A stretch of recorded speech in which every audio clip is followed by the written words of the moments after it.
Steno Wale Babu welcomes you.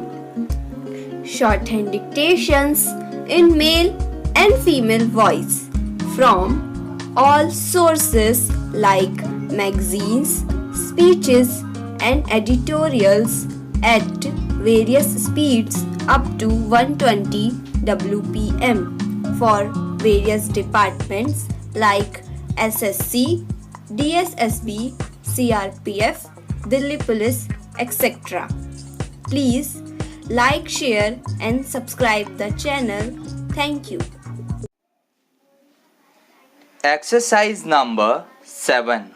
I hope you will help us by analyzing these concepts so that we may not be led away by the slogans of politicians and statesmen. Do not think I am going to decry my tribe of politicians and statesmen here.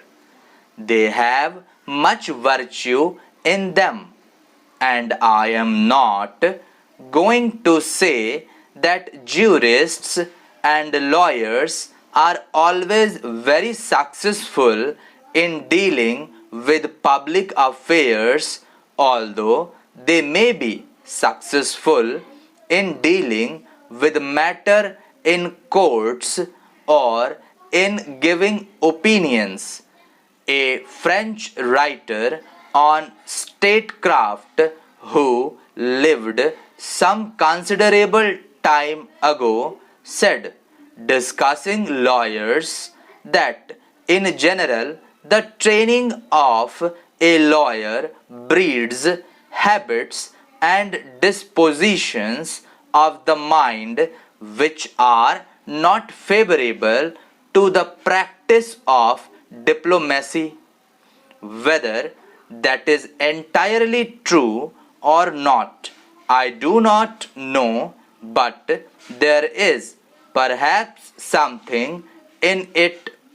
The politicians obviously often go wrong, but the lawyers and the jurists in their ivory towers can also lose touch with reality.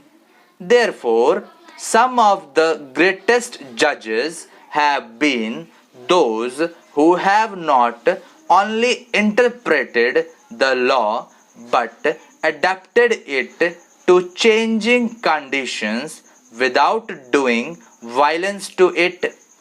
It would be absurd for a problem belonging to the middle of the 20th century to be considered by some textbook maxim of the 18th or the 19th century.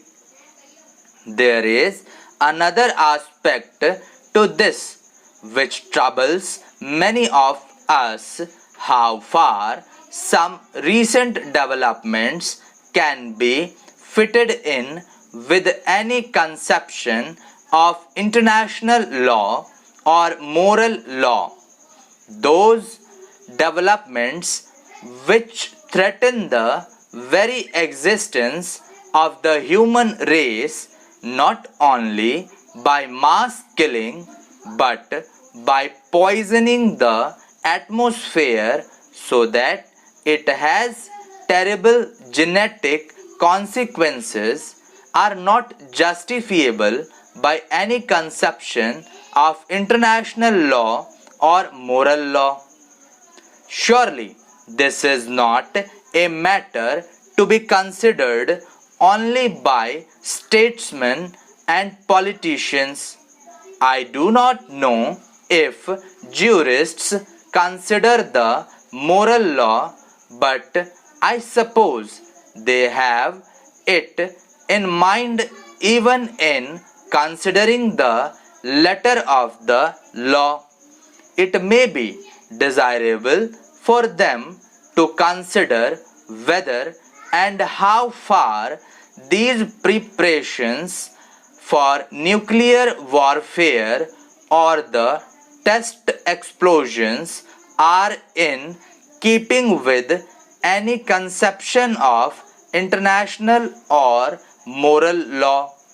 If the politician, as a man who has some responsibility in public affairs, expresses his opinion, it is usually considered a biased and colored opinion because he belongs to the political apparatus of a country. But jurists' opinion also carry weight.